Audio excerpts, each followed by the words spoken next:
When the Indian army surrounded the Golden Temple, they thought that they can quickly overpower the defenders and arrest Bhindranwale. But they were not known that some person inside the temple had created a Chakravyuh itself for Bhindranwale. The man who helped Bhindranwale inside the temple was his military advisor. And to Bhindranwale, he was like Karna to Duryodhana. For those who pointed guns towards him, he was like Dronacharya. Yes, the same Major General Shabeg Singh who was once in the top of army, but later was stripped of his position, his ranks for some false accusation. This is not the first time the Sikh community had faced an attack. In fact, if we look through history, they had to put up the greatest resistance time and again. Most of those battles were centered around the Gurudwara known as the Golden Temple in Amritsar. Among those who attacked the Golden Temple were everyone from the Mughals to the Indian army itself. That is why if you look at the lineage of many Sikhs, you will find stories of glorious ancestors. The blood of Mehtab Singh Bangu, the man who avenged the destruction of the Golden Temple by beheading Ma Sarangar in front of his own companions, flowed through Shabeg Singh's veins as well. He was born in the village of Kyala near Amritsar as the eldest son of Sardar Bhagwan Singh and Pritam Kaur. Young Shabeg was remembered by his teachers as an intelligent boy with a deep interest in history and literature. Along with his studies, he also excelled in sports such as football and hockey. In 1940, while Shabeg was studying at government college in Lahore, a test was conducted to recruit officers into the army. Out of all those who applied, Shabeg was the only one selected. After completing military training, he was commissioned as a second lieutenant in the 2nd Punjab Regiment. Within days, he found himself becoming a part of the Second World War. After the partition of India and reorganization of the regiments, he joined the Parachute Brigade. He served with the 1st Para Battalion until 1959. Shabeg Singh was an avid reader. He studied the major military campaigns of the world and the biographies of famous military commanders. He had a special interest in history and military science. He became proficient in Punjabi, Persian, Urdu, Gorkhali, English, and Hindi. He also served as an instructor at the military academy in Dehradun. During his years of service, Shabeg Singh took part in every major war fought by India. The Indo-Pak wars of 1947, 1965, and 1971, as well as the Indo-China War of 1962.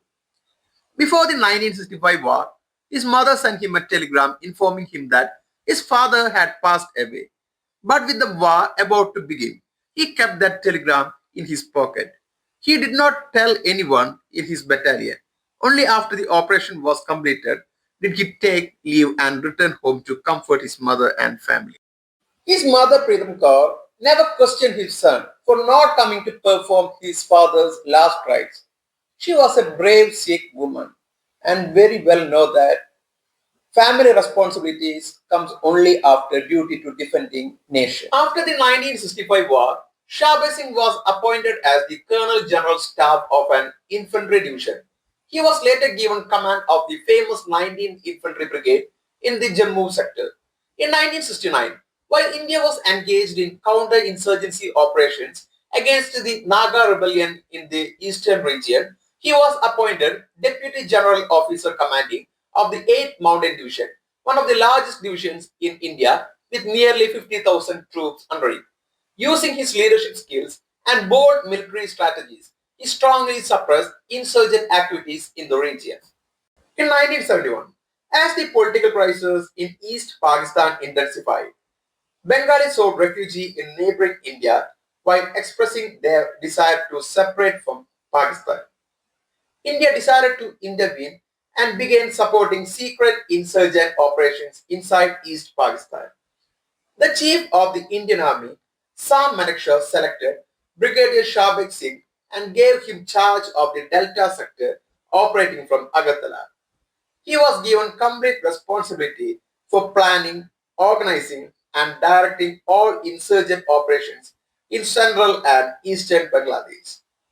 From January to October 1971, these secret operations gradually gained strength. By the time the actual war began, the morale of the Pakistani army in East Pakistan had been severely weakened. The Indian government don't want the world to know that the Indian army was training and directing the Bengali liberation forces. Therefore, every operation was carried out under extreme secrecy.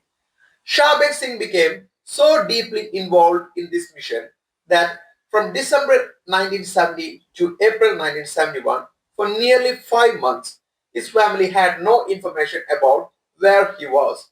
His family believed he was still in Nagaland. A man who regularly wrote letters to his wife suddenly went silent, causing concern among his family members.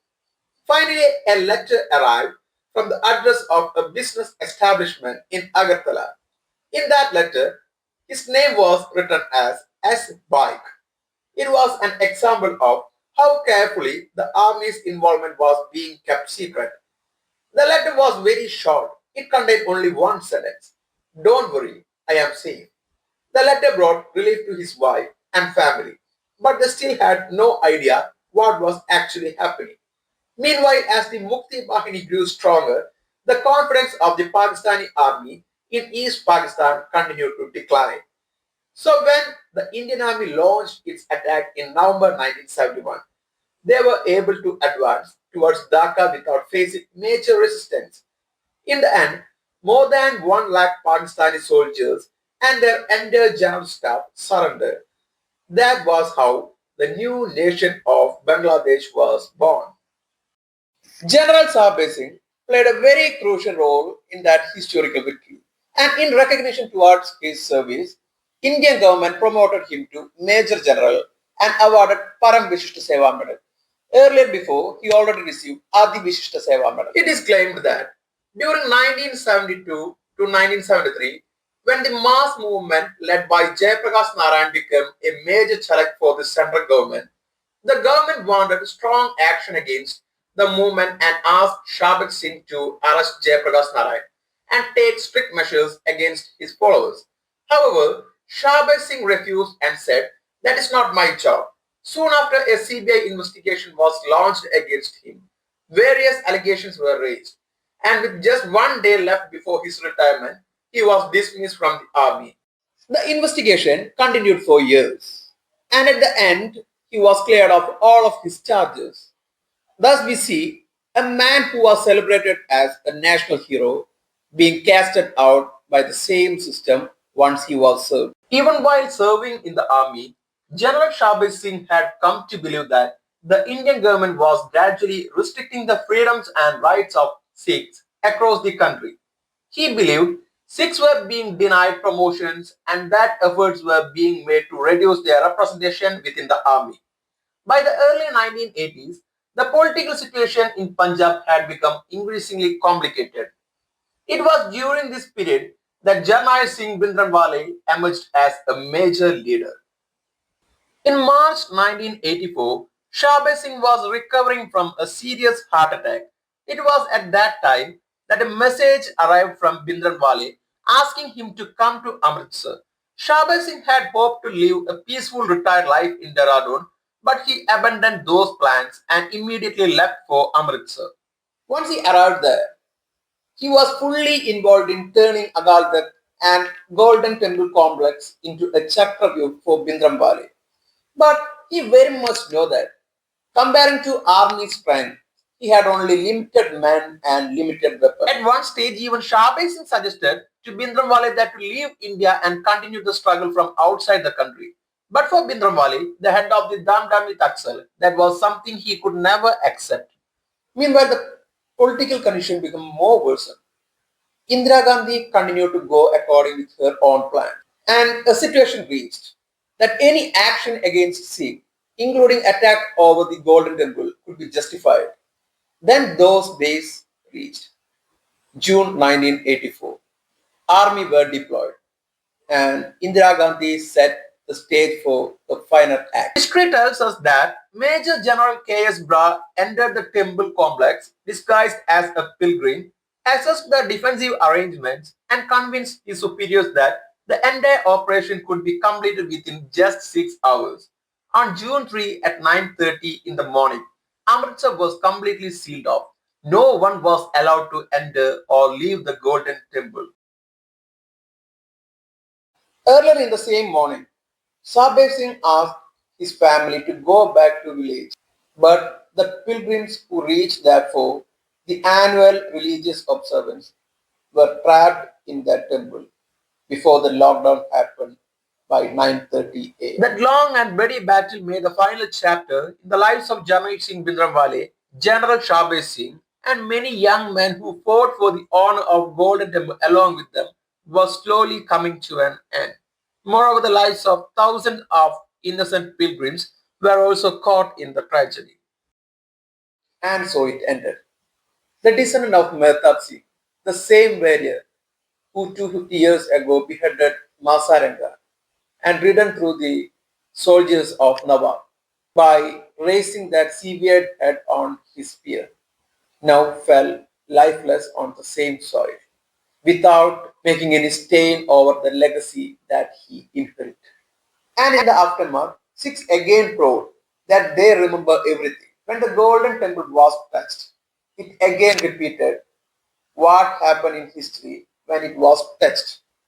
And they know very well the blood that they are going to spill will fall upon them and their coming generations. And also they knew that the coming days will be not that easy. And in the cycle of that vengeance, we lost one of our greatest prime minister. Thank you for watching. My commentary will continue in another chapter of history.